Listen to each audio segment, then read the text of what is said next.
एक महत्त्वाची बातमी, स्वारगेटमधल्या पीडितेनं पुणे पोलिसांवर गंभीर आरोप केले।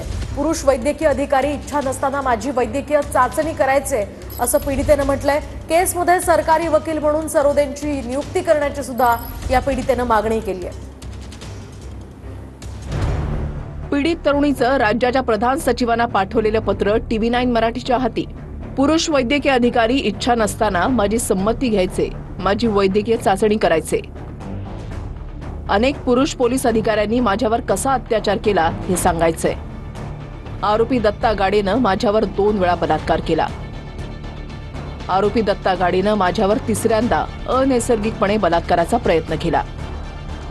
पूर्ण ताकदीनं मी विरोध केला, त्यानंतर दत्ता गाडे पळून गेला। 3 वकिलांची नावं सुचू, त्यातून एक वकील तुम्ही निवडा असं पुणे पोलीस म्हणाले। असीम सरोदेंची नेमणूक करण्याची माझी मागणी होती, मात्र 1 दिवस उशीर झाल्याचं पोलिसांनी सांगितलं। अन्यायग्रस्त मुलगी म्हणून माझ्या म्हणण्याला काहीच महत्त्व नाही असा कायदा आहे का?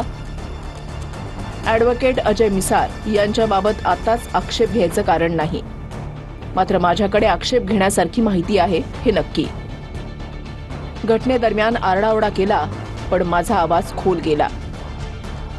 माझ्या मनात बलात्कार झालेल्या अनेक घटना आल्या आणि त्यातून मी जीव वाचवणं महत्त्वाचं मानलं असा पीडितेनं पत्रात उल्लेख केलाय।